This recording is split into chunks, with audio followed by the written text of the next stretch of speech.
Welcome to Season 2, Episode 3 of the Also Spurs podcast, where today we are going to be previewing our away game against Bournemouth. And with us today, we have a full house, starting with Sai. How are you? Hello, mate. Yeah, very good, very good. Good to be here. Good to have you on. And we have Johnny. How are you, mate? Good to be back. And hope you're keeping well yourself, Jim.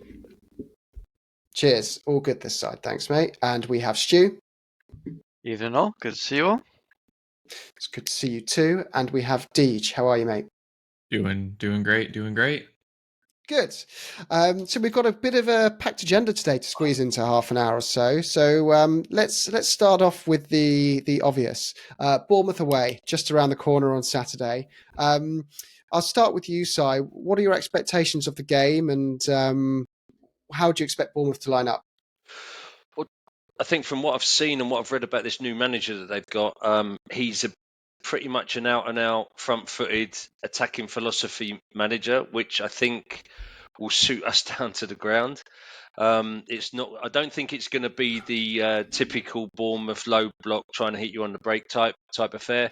So I think it'll be an open, end-to-end game that will suit our attacking front foot philosophy down to the ground. And this is where I think, the front three have got a chance to shine. And I know we're going to touch on that a little bit later, but I think it's a great away game for us. It should be more open, more end to end than the Brentford game.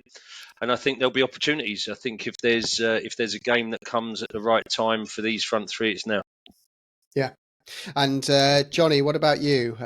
What are you thinking about the game? And do you have any comments on the manager as well? I don't know a huge amount about him. Obviously, he was courted heavily by Leeds towards the end of last season. They ended up going to Bournemouth. But yeah, like I said, he got Rayo Vallecano promoted in Spain, and then he got them into the last four, I think, 2 occasions of the Spanish Cup. So he's obviously got serious pedigree, and clearly sort of has as Sai was just saying, has that reputation for playing attacking football. And they've made some good signings, in fairness to Bournemouth. I think Bournemouth will be a pretty decent outfit this year. They're going in the right direction. And yeah, like we were just saying before, Alex Scott's just joined them, and he was heavily linked with us. So yeah, that's one to watch out for. They've got the US national captain now, Tyler Adams. Decent, really good blocking up, breaking up play. So no, I think there's quite a lot of good young players in the Bournemouth team, and I think I agree with Sai in theory that it's their being open definitely should give a lot of holes for us to exploit. And I think our quality of our personnel should see us through. Okay, but I certainly wouldn't be underestimating Bournemouth. I think they're a decent team. Agree. And Deej, do you think it's written in the stars that Alex Scott's going to have the debut of all debuts against his boyhood club? And half our fan base will be shouting, "I told you, Daniel Levy, we should have signed Alex Scott, as Kulusevski has a terrible game." What do you think? Yeah. Oh, absolutely. Though I don't think that Kulusevski having a terrible game will that'll happen either way. But I'm kidding. But I think that this is actually going to be a really interesting tactical lineup. I went back and watched the Liverpool-Bournemouth game from the weekend to kind of see how Iraola would play against a team that's more ball dominant like Liverpool. And honestly, he didn't really change his tactics that much. They love to they don't care about build-up play at all. Like, their goal is to get it out wide to Semenyo and Jadon Anthony and figure it out from there. And if they turn the ball over, then they counter press really, really high up the pitch and hope that you make a mistake. So I think that'll be interesting, especially with the way that Ange likes to play with inverted wingbacks. It might leave a bit more of that space in behind on the wings. So that could be that could be somewhere that we get kind of called out. However, because of the way that they press, there's a lot of space, and because they line up as more of a 4-2-3-1 with like a double pivot, and then Philip Billing as their sort of 10. There's a lot of space between the wingback and the pressing winger. So that's a space that I think that we could see players like Kulusevski and Son really thrive in. So I think it'll definitely be an interesting tactical battle.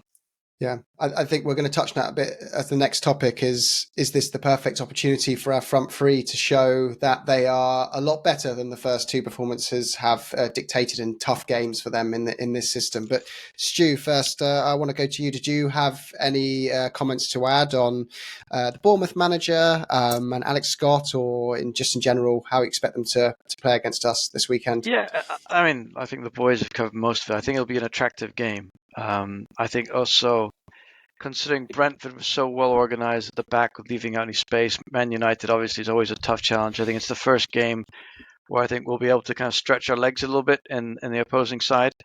And that's why I think it would be interesting to see if Ange makes any change in the formation. I mean, we've been mentioning Kulu a lot, but Ange has said he's willing to give a lot of the squad players a game, and I think this would be an opportunity for Solomon, who's got more speed than Kulu. And I think, playing him could be the tactical move that I would prefer us to go with for this game. Mm. And that's a good comment there, and it leads in a good segue into the front three conversation, because I've done the research before the game and had a look at the system and their weaknesses, and it does seem that, a bit like us, if you want to get in behind Bournemouth, it's very much similar to us. They're going to play a high pressing game. They don't have the level of quality fullbacks that we have. If you play a pacey wide player who can beat his man, you're probably going to get quite a few chances out of them, and maybe Solomon is a slightly better fit.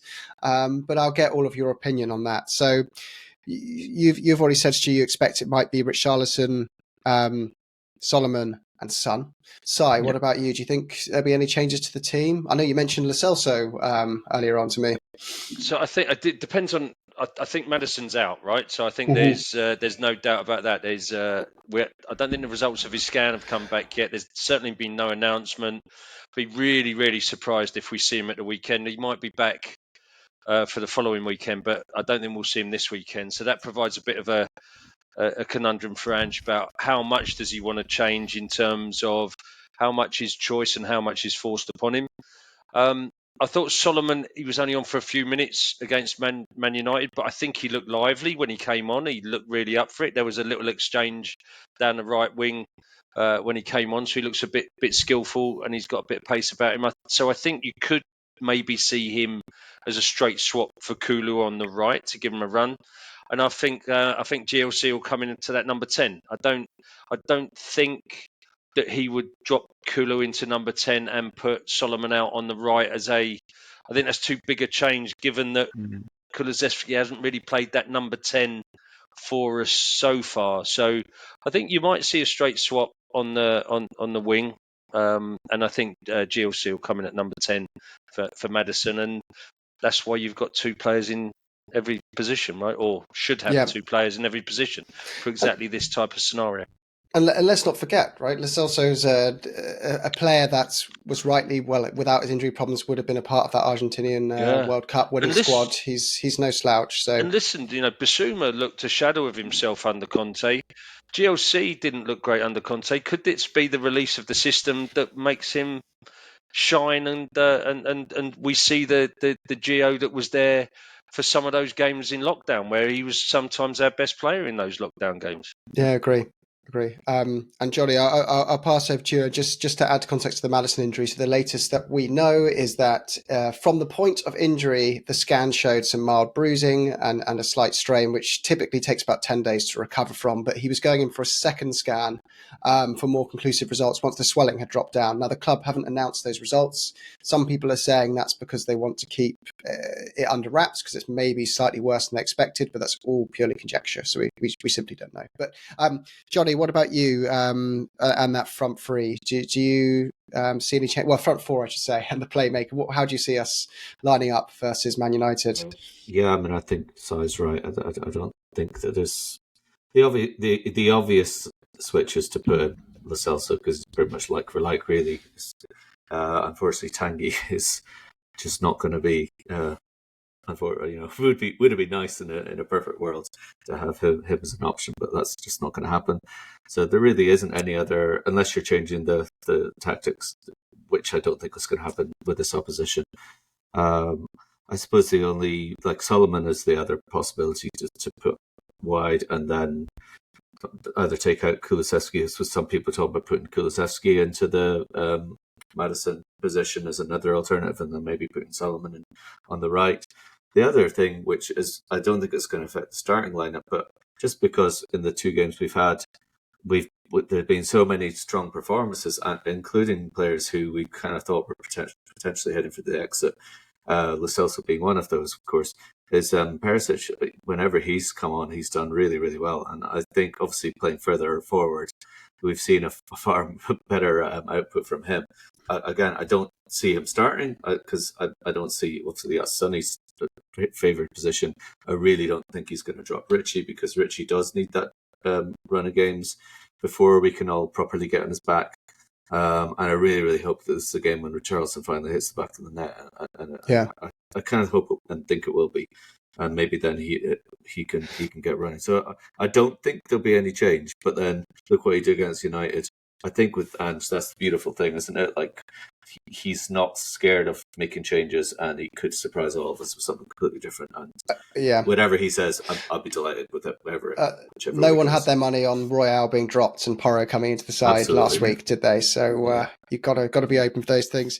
And Deej, I'll kind of slightly move you into a new topic, but also give you a chance to defend your beloved Kulusevski. Do you think he deserves to start, and if so, why, ahead of Solomon? But also, a second part to the question here is this a classic example whereby if we'd just sign one more attacking player this window, and that would be putting ourselves into a much more comfortable position now that Madison's got an injury?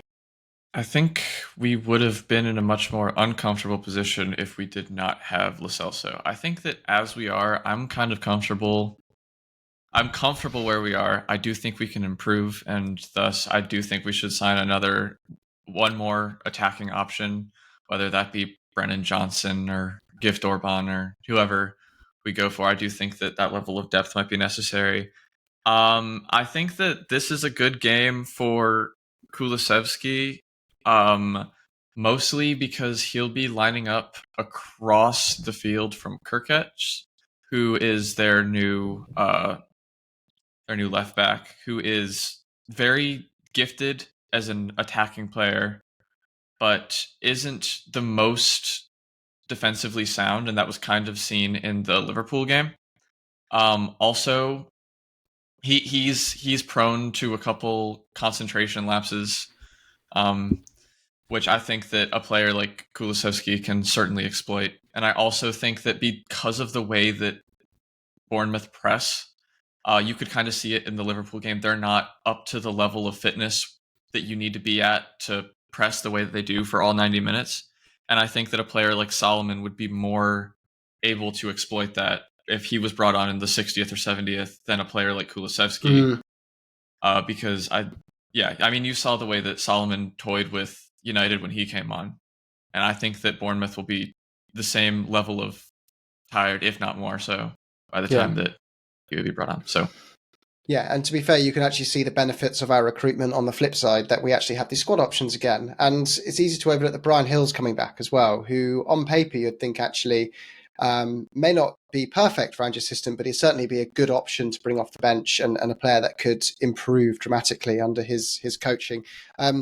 Stu, from your perspective, what's your thoughts? How we're going to line up on the front four, and how do you expect Ange to go for it? Lo Celso needs to start. I mean, if he doesn't start, then the rumors about him not being happy and Ange, not maintaining promises, I think he's got a point if it's true. Yeah. Because in my opinion, even in the warm-up games, Solomon, GLC, and Perisic were probably 3 of the top 5 informed players. And obviously Perisic isn't going to start ahead of Son. Solomon's not starting, and GLC obviously, he's got Madison ahead of him. So I think this could be an opportunity for at least 2 of them to start, and Perisic to come on to keep Son's legs fresh for the next game. So that's what I'd like to see. Those 3 with Richie up front, and I think Richie's got a run of 3 games coming now. So Bournemouth, it's Fulham and Burnley, I think. So I don't think he could have asked for a better run of games to kind of get his confidence going.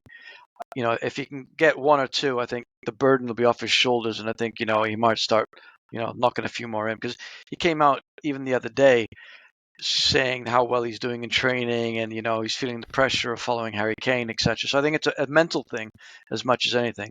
And he did also mention the lack of supply, which sometimes you have to generate your own chances, but he hasn't been getting the ball where he needs it.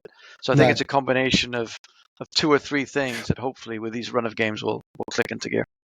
Yeah, no, Si, you'd done your research on the kind of heat map of Richarlison. Yeah, I had a look at the overall average player positions in the two opening games, and I get the point that Richie's making about not getting the supply, but you've also got to be in the position for the supply to come to you as well. And I would like to just see him pressing a little bit higher in the Man United game. He was the fifth furthest forward player on average, and DJ and I were having a bit of the backwards and forwards on the WhatsApp, and I get the point that he's got some defensive duties in that central channel as well to track back. But as a number 9 in a pressing team, I would expect to see him at least level with Sonny and Kulu in terms of the average position, and probably not behind Sarr and Maddison. So I think if he can get himself on average further forward than the attacking midfielder line, then he will get more opportunities, because then there'll be more stretching that in the opposition's back line. And if his average position is further forward, it means he's putting the keeper under more pressure as well. So that then drags the whole team a little bit further forward. So I wondered if he's trying to get used to the formation and get used to Ange's instructions. And the danger is that we do drop, and we did a little bit in the first half against Man United. We did drop back into that defensive position a little bit too often, and that was a bit of an issue. And I think it will come over time. And listen, I know that I come across as a bit of a Richie beta, but I'm certainly not a Richie hater. I want him to, mate. I think he's got. There is a player there. He's Brazil's number 9. He scored double figures every season for Everton. I think he can do a great job for us. I want him to get a run. I just worry that the longer that the run goes on where he's not delivering, then it starts to get a bit. Then the Kane ghost is hovering over him, isn't it? It is, and you got to feel for Richarlison, because that ghost is never going to leave him whilst Kane's playing football. It's always going to be a comparison of the last person that was in the seat which he's in now, and he's been compared to the arguably the greatest Premier League number 9 that's ever played for any team, let alone Spurs. So I think a successful season for him has got to be 15 goals. You can't, in a system where the overall squad's going to score much more. Unfortunately, we've got. I've still sometimes am slightly starstruck by Ange, just at what a kind of the whole idea that most of us didn't know who he was a year ago, and now we just seem to have the manager that's brought our fan base back together. That is just from the same school of thought as Pep. That Neville said he stole Pep's ideas, when in fact Ange has been doing this for years. But anyway, we don't want to go too off topic there. Johnny, did you have anything to add on Richie there, or any other thoughts? I mean, not massively. I suppose it's just the old cliche about like a striker. It's all about confidence, isn't it? It's all about finding the back of the net. It's not like Jimmy Greaves on St. Greaves. All the cliches come out, but it's just true, isn't it? And I do rate him. I think he's scored some really good goals, and I love his passion. I know we're just watching back through the highlights of the game, and I've watched the full night since I was at the match, but he is so desperate to do it. Like any time the ball just didn't break for him, or somebody didn't score the ball, he's like a toddler having a tantrum. He's really, really frustrated. So we can't argue with his effort level. I think just and again, it's coming back to trust in the manager. He's got all the insights. He'll know the right things to say. They'll look at the sorts of aspects that Sai was highlighting there and figure out the positions he needs to get into. And I still holding out a lot of hope. But I do think, I have to be honest, if we don't sign another forward player, I would be a bit nervous because in this window, because I just think that we are, if we get into the middle of September or late September and he's not doing it, it's going to be really difficult. And, we don't know where the goals are coming from otherwise. Sorry, go on. obviously, like Maddison, the guys are going to be chipping in with goals, but we're not going to have a target man. I think it seems to be Valise is not going to be getting game time massively anytime soon. Troy Parris actually just gone to Holland. Not that he was really on the radar.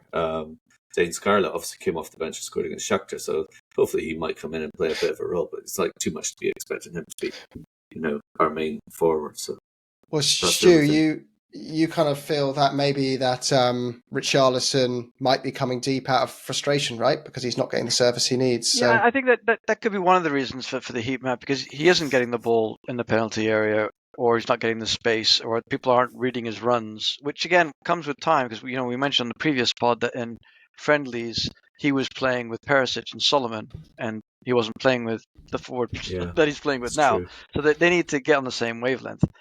But I think, considering do we need another striker or not, it depends what Ange has in his mind. You mentioned, I think, Jim, earlier that we've got Jill to come back. Could Ange be thinking when he's back, he'll move Son to the middle and he'll have Gil and Perisic on the left? I mean, there's a lot of different things that he can do with the squad. That's why my preference would still be a centre-back before we bring in another forward, because if Richie doesn't succeed, we have Son. If we lose Mickey or Romero, we're in big trouble. Agree. And there was on another pod recently, I heard that he summarised it quite well, right? There was some kind of survey done that which teams would basically take Davinson Sanchez from Spurs as their first choice striker, and effectively no team in the bottom half of the table said yes, conclusively. So it kind of shows we I don't think any team would take Davinson as their first choice striker. Oh, striker as centre back. Yeah, touche. That's a bit harsh. That's maybe why the poll didn't go down right. But I mean, there you go. Who could have predicted that? And to be fair to the guy, as we've always said, great attitude. Had a great start of his career at Spurs. Can't criticise his attitude. He's actually had a good, for the minutes he's had under Ange. Ange seems to have filled him back with belief and confidence that he's actually an okay centre back again.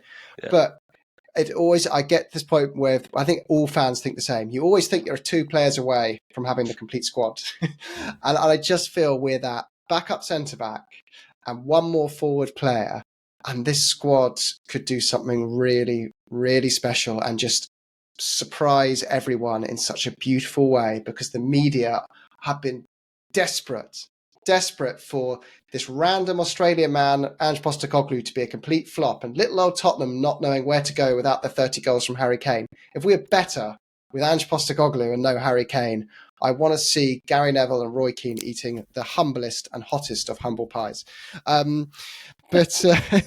The humble shit pie. Get it eaten, you 2 weirdos. Tej, because we skipped you out there, I wanted to ask you this next question. So out of the players we're still linked with, if it was your dream window and we didn't have to rely on outgoings first, who would you like to see come in the door? I think I would like to see as a backup center back option.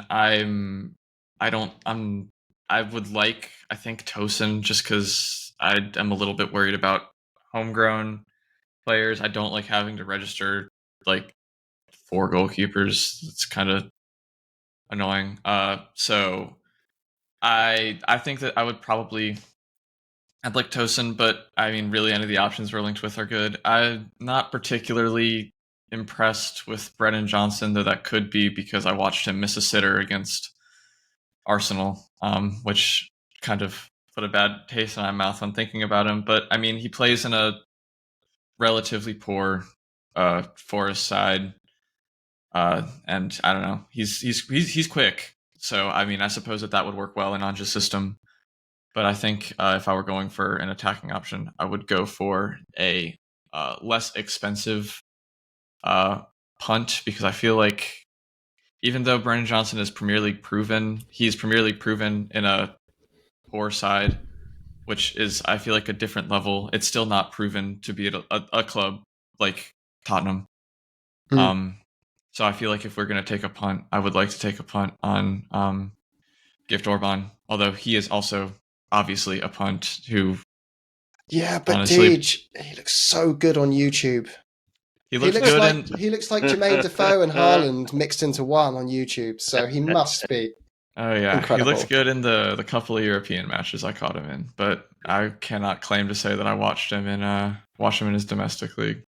Oh, you have to see his goals are just the power he volleys that ball in from such a distance as well. It gets you super, super excited. Yes, and I know we've had Paulinho looked great on YouTube too, but this guy is, I've fallen into the trap of a compilation on the internet. But there you go. It happens to us all. Does anyone else have any players aside from Gift Orban? If you're looking at Gift Orban, it's Vincent Janssen, my man. Scoring more. Big Butt Jan. There he is. Big What's Butt the matter Jan. with us? Proven Premier League, outscoring Gift Orban and Champions League. Dutch He's a international. Winner. He won trophies last year. He's got winner written all over him. He's guaranteed. Oh no, God. The other player we have been still available. Who is, sorry, Johnny? Leandro Damião.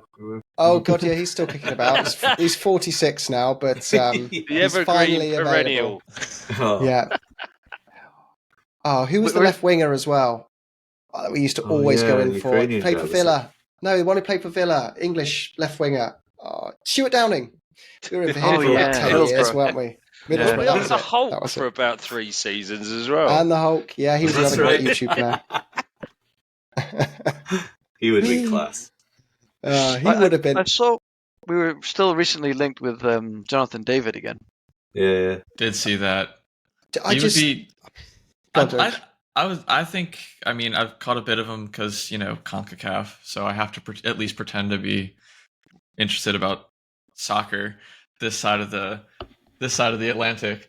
So, I mean, he looks a decent player. He can play across the front three, which is good for an Ange system. Once again, it kind of just depends on how much money it is, what's the asking price. Yeah, I can handle a Jonathan or David, but I just find Jonathan or David. This is the whole English bias. I just can't see. In fairness. But I can't. I just can't get my head around a guy called Jonathan or a guy called David leading. Being it's some weird bias thing I have in my head that a player needs a South American name. Yeah. Okay. Yeah. It grows on you over time, and it works, I guess. Yeah. Well, can you have a Canadian up front and a Aussie running you? I think that's getting a bit What's he like though as a player? Is he physical? He's not a big guy, or what's the speed? How does he? He's quick, isn't he? Is he? He's relatively quick. Yeah. He's proper number 9. Like, I mean, he plays. He's a fairly decent number 9 option, at least internationally, which is how I've kind of interacted with him most. And obviously, you can't really judge a player off of international play because you don't really have like a set system. Because you don't really have that much time. But he's no slouch, definitely. Though they did underperform at the World Cup. But can I just say on that? Have you noticed that every podcast now uses the word "they're no slouch"? I've noticed it on Fighting Clock, View from the Lane, us, and Dr. Tottenham, I think it was. Everyone we use it a lot. They're no slouch. We've used it 4 times in this podcast. It's moving on to the score predictions then for the game. Si, let's start with you. What are your thoughts? Open game. We'll get at it. They won't get a look in. 3-0. 3-0 to the Spurs. It's prediction by Si. Stu, what about you? Same. I predicted 3-0 in the last pod, sticking with it. I looked at the stats. We barely ever lose against them. We always tend to win, and the average is 3.3 goals per game, so 3-0. Okay. Deej? I think I'd really love us to keep a clean sheet, but it depends on what. I don't know. I just don't see us keeping a clean sheet this game. I'm gonna have to go. I'll go with 4-1. I'll rein it in a little bit. Oh. I think that this game is perfect for the way that Ange likes to play. I think this game is perfect for our wingers, and especially because they also have even younger back line than us, with which is especially because they play I would say a pressing system with more reckless abandon than we do. leaves way more holes in the defense than we do. So I think that'll be right for the taking. So I'll go with 4-1. I think that we'll probably be caught out at least once because they've got some pacey wingers, and I think that will do well against Ange's inverted fullback system, but I don't think it'll do well enough for them to win the game. Cool. And Johnny, score prediction? I'm going to say 4-2 Tottenham. I think that Solanke's pretty handy centre forward. And I think that we're going to create a lot of chances, though, and I really hope. I think Son's got a great record against Bournemouth from what I was reading. I think 8 goals in 10 games or something. And Richie, come on, do it for us all, please. Yes. We hope Richie hits the back of the net. And I'm going to go for a 2-1 to Spurs, and I think Richie will finally get his goal that he desperately needs. Boring. Just being realistic, I think we will concede first potentially, and then have a really positive response to that, and get 2 goals, but it could be 3. But we'll end up with 2. Is Alex Scott scoring? And Alex Scott is scoring the Bournemouth goal, and Richarlison is going to score. Yeah. Oh, okay. But Jim is our Mystic Meg. You got the first game bang on, and the second game the deficit nearly bang on. Or the difference in goals. It should have been that scoreline because I feel like 3-1 was pens. almost could have easily been 3-1 against Man United. If we both got a pen, it would have been 3-1. Yeah, so it should have been that. So. Also, we had 3,000 people tune in from Australia to our last episode. So hello to our Australian supporters. G'day. We tried to all wear a bit of yellow today. Only Deej did so, but thank you, Deej. You'll also see some yellow in our logo in your honour. Can you do us a massive favour, Australian listeners? I'd love to hear about how the sacrifices you make supporting Spurs in an opposite time zone so far away. And some of those sacrifices you've had to go through over your time, and some fun stories of your time supporting Spurs. And if you're ever at the ground, follow us on Twitter and send us a note, because we always like meeting up with listeners face to face. And Johnny looks forward to buying all of you, all 3,000 of you, your pints. He's got a massive pot of money. He's got a huge pot of dough just waiting. Yeah, it's got Aussie Foster's, drinks written all over Forex, it, and everything. It's overflowing. He can't get rid of it. He can't give it away. No. So you know, please, lads. even those of you that live and in we know Earls you Court, don't drink Fosters. That's just even those terrible... of you in Earls Court in West London, get yourself down to Tottenham and Johnny's in the seat. Yeah, but thanks very much for tuning in, and we'd love to hear more from you. Yeah, it's awesome to have you on. And I think last thing is just that, as we said before, if you're still listening to the show, please, on the bottom left and right of the screen, there's a like button on the bottom left and subscribe bottom right. If we can get to 1,000, we don't run any ads. We turn down the money, so we have no agenda. That's the thing about our podcast. We don't ever want to be trying to shove a prime energy drink down your throats. Yeah. By the way, you can get a discount in the cup. No, joking. So if you can... We're raging against the machine. If we get to 1,000 subscribers on YouTube, we've only just gone onto YouTube, we start getting paid from YouTube without having to plug random organizations into the podcast, because we do this all for free. So please do that for us. It would be a big help. And up the Spurs, and up big Ange Postecoglu. Come on, Come on, Spurs. Come on, you Spurs. Come on, Spurs.